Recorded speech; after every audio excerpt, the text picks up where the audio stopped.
Hello, hello, my brothers and sisters. This is Garrett Baker, your brother in arms, and welcome to another episode of The Tactical Businessman. Today's topic, broken windows. What? So, the city that I live in right now, that I worked as a police officer in for 15 years, is much like many of the other major metropolitan areas across the U.S. Over the last, I would say, 15 years or so, they've spent a lot of time and money trying to fix up their downtown, right? Make it cool, make it hip, whatever you want to call it. So they've spent time putting in new signs, putting in art projects, cleaning sidewalks, light rail.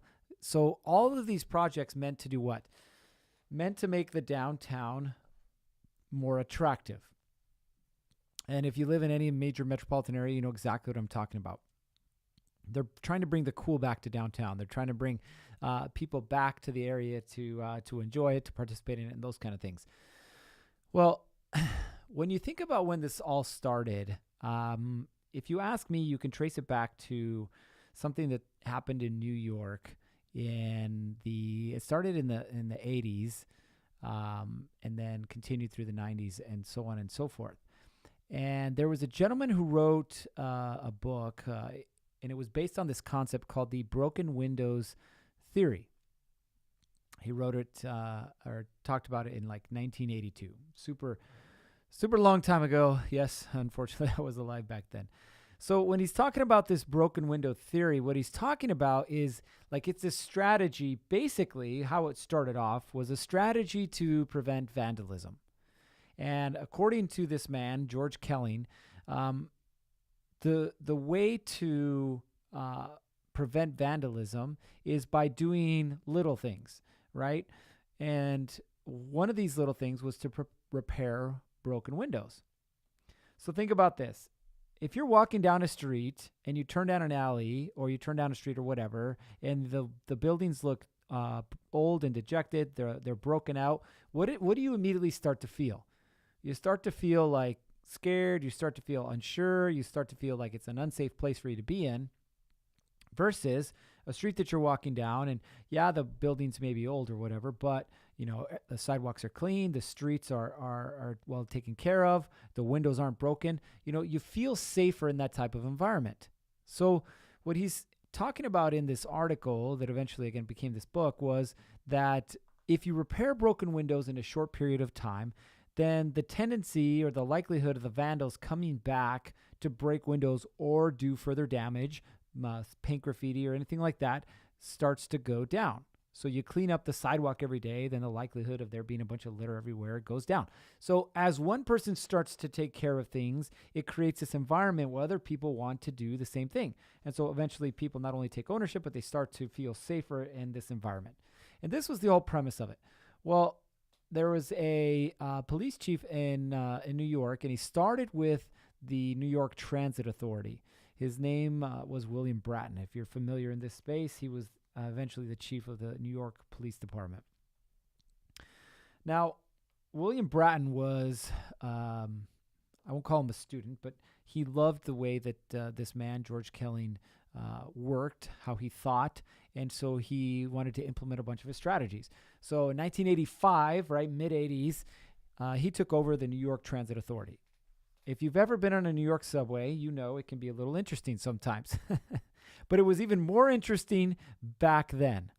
Because back then, literally there was graffiti, there were fare jumpers, there was anything and everything, public urination, public drinking, everything that you could think of was going on in the subways, and it was a really, really, really unsafe place to be in.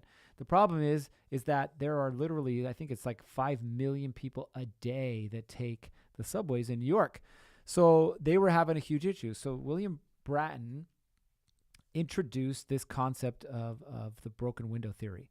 And what he started to do was he started to implement these policies and practices throughout the city, right? Which emphasized what? They were addressing these crimes that negatively affect the quality of life. Now, these are these petty crimes, which you would consider that, but for the most part, up until that point, the police department hadn't actually spent time or energy enforcing it. Like, who really wants to deal with a fare jumper, which is the guys that, jump over the little turn thing so they don't have to pay for their train fare. Nobody wanted to do that, right? It was a long process. It was inefficient. It took time. And as soon as you book a guy, he's right back out on the street. So what he did is he revamped all the policies and procedures to focus on these type of activities. And so what happened in, I think it was 6 or 7 year period of time, the crime rates for both petty and serious offenses, believe it or not, fell throughout the city.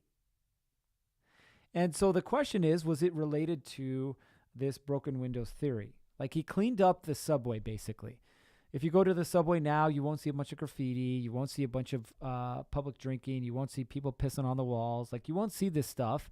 Because, why? Because they cleaned it up. And if you look at pretty much every subway station has a police officer or two stationed at it now. So they spent the time to take care of the petty crimes, which eventually cleaned up the area, which eventually led to more pride, which eventually led to this increased perception of quality of life. So what does this broken windows theory have to do with you? What does this broken windows theory have to do with your life?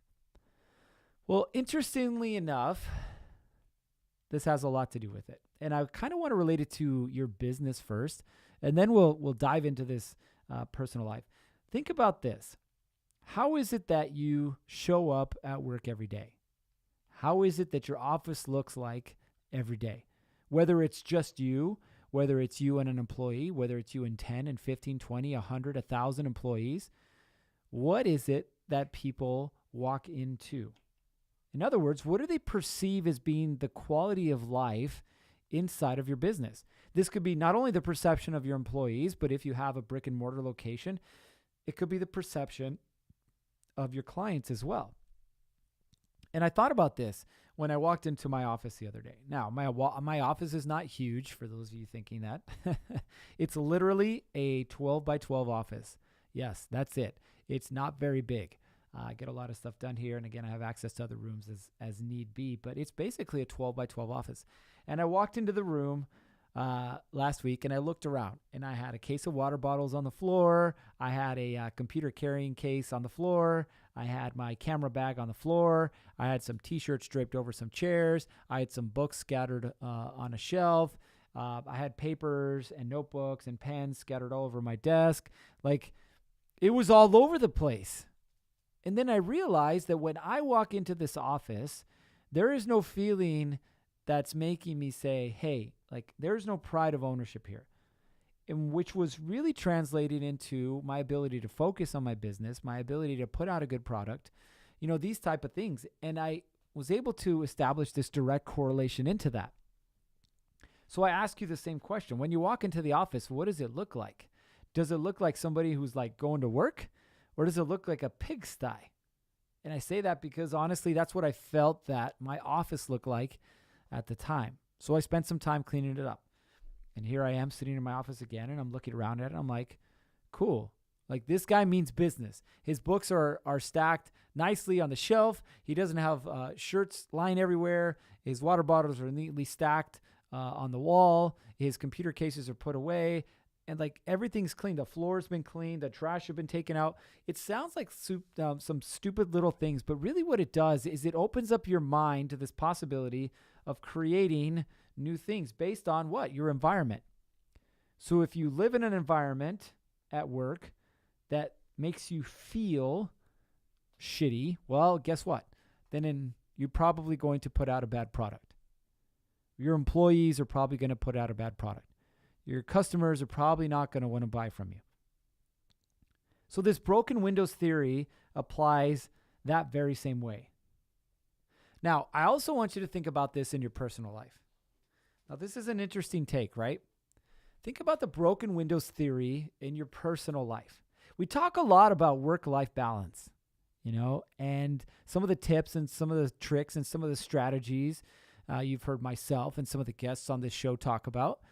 But ask yourself right now how this broken windows theory would apply to your life. Now, unless you are living in South Central LA. I apologize if you live there, not really. And there's bars on all the windows and the windows are broken out and that kind of stuff. That's not your neighborhood, right? So that's not really what I'm talking about. I'm not talking about broken windows. I'm not talking about your garage door needs to be fixed. But when you walk into the house, what type of environment have you created inside of your house? Now, you could take it literal and talk about the messes that exist everywhere. You know, sometimes the pile of dirty laundry or the dishes piled up in the sink or the cushions on the floor in the living room, or I can go on and on. And we can look at it definitely that way. But the way that I really want to look at it and examine this is from this place of emotional, from this place of spiritual, from this place of not just physical. Now, what do I mean by that? When I was working as a police officer, and I've shared this with you, there was a period of time where, and it was many years, but it was a period of time when I would walk into the house and my children would go run and hide. Now, they may have been playing dolls. They may have been playing Legos. They may have been just playing forts. It didn't matter what they were doing, reading books. But there was a period of time in my life where my kids would run and hide from me. Why? Because they didn't know who was going to show up that day. They didn't know if it was going to be asshole dad. They didn't know if it was going to be nice dad. They didn't know if it was going to be a guy who was just going to pass out and go to sleep. They didn't know if it was a guy who was going to want to take them outside and play. Like, they just didn't know. And instead of having to deal with that environment, they ran and hid.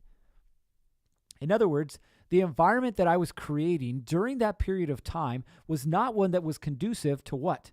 To love, to connection, to play, to fun. It wasn't related to any of those things. It was related to one thing and one thing only, and that was fear. So if you apply this broken windows theory, what does that tell you? That tells you that my house had quote unquote broken windows in it. And so the kids didn't feel safe or comfortable walking down the street. They didn't feel comfortable being outside. Why? Because it was dangerous. There were dangerous people there. It was a dangerous environment. Something bad could happen. So what would they rather do? They would rather run and hide. And it took me a long time for me to understand this. It took me a long time for me to understand that it wasn't just me cleaning the dishes or putting away the laundry or having the beds made that actually made my home environment a place where my kids would want to be, where they would want to hang out, where they would want to do things. It was so much more. It was the energy that I was bringing into the house. It was the emotions and the feelings that I was bringing into the house. And so when you look at this broken windows theory and you examine it in your personal life, there could be one of two things happening. You're either subscribing to the broken window theory, or you're not. And if you're not, your house is probably what? It's probably full of broken windows. It's probably scary and full of petty crime, and nobody wants to be there, and nobody feels safe, and they'd much rather be somewhere else. So I ask you right now, if you were to look at your life, where would you fall on that spectrum? Do you take time to repair the broken windows, to clean the sidewalks, to wash away the graffiti? Or do you not? Or are you on the other side of the spectrum where you're the one writing the graffiti, breaking the windows, and dirtying the sidewalks? So we can look at this from multiple angles, but what I want you to understand is you're creating the environment. Whether it's in your business, whether it's in your personal life, it's the figurative broken window theory. Are you creating this environment that's conducive to love, to growth, to harmony, to expansion? Or are you creating this environment that's based on fear, that's based on self-doubt, that's based on I don't feel safe, that's based on so many of these other things that stifle creativity, that stifle love, that stifle connection, and ultimately stifle what it is that you really want out of life? All right. Well, that is it for today. After you've examined this, I want you to think about what action you can take to start to shift this, to create that environment that you ultimately want, to start to apply this broken windows theory in your life. All right, my brothers and sisters, that's it for today. As always, you can go to garrettbake.com and get some more information. But listen, if you have any questions, if you have any doubts, if you have any problems, some obstacles that you're having issues overcoming, reach out. We'll have a conversation. I'd love to point you in the right direction. I'd love to give you some resources. I'd love to help you get ultimately what it is that you want out of life. As always, stay safe, and we'll see you on the next one.